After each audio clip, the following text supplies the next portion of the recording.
ময়মনসিংহে গড় অঞ্চলে আনারস চাষিদের চাষ পদ্ধতিতে দীর্ঘ অভিজ্ঞতা সৃষ্টি হয় আনারসের ফলন বৃদ্ধি পেয়েছে।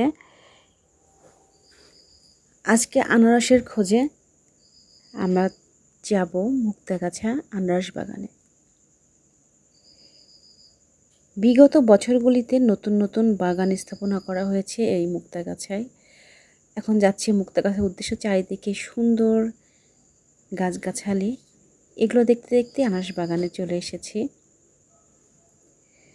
আসলে আনারস বাগানের রোগ পোকার উপদ্রব কম থাকায় প্রতি বছর কৃষকরা কিন্তু আনারস চাষে অনেক আগ্রহী হয়ে ওঠে। আমি যে এসেছি এখন কিন্তু গাছে আমি আনারস একদমই দেখতে পাচ্ছি না।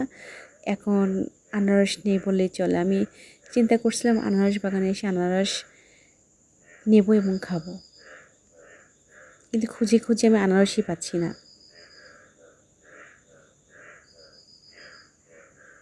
ময়মনসিংহ অঞ্চলের মধুপুর, মুক্তাগাছা, ভালুকা, ফুলবাড়িয়া, ঘাটাইল, জামালপুর সদর এলাকার বিভিন্ন আনারস বাগান ঘুরে দেখা যায় এবং বাজারে এর পুষ্টিগুণও অনেক বেশি।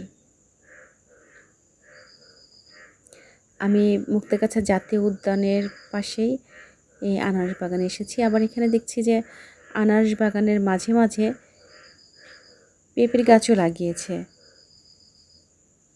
2 in 1।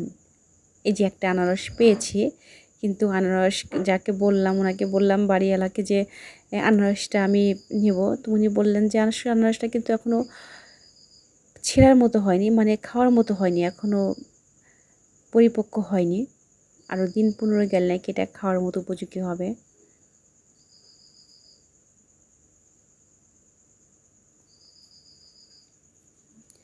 আসলে আনারস গাছ রোদ সহ্য করতে লেবু, নারিকেল, সুপারি, কাজু বাদাম ও পেঁপে ইত্যাদি ফল বাগানে হালকা ছায়ায় কিন্তু আনারস ফলানো হয়।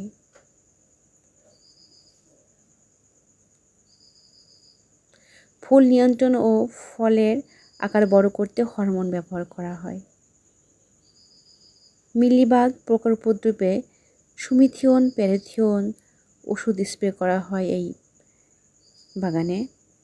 জানা যায় কলার মতো আনারস গাছে ফল দেওয়ার পর প্রধান গাছটি মরে যায় এবং সেই গাছের কাণ্ড থেকে আবার নতুন চারা গজায়।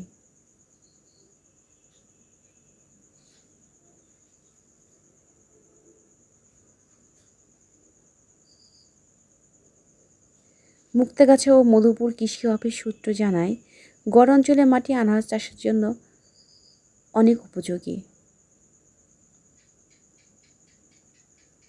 আনারস বাগানে ফটো সেশন করতে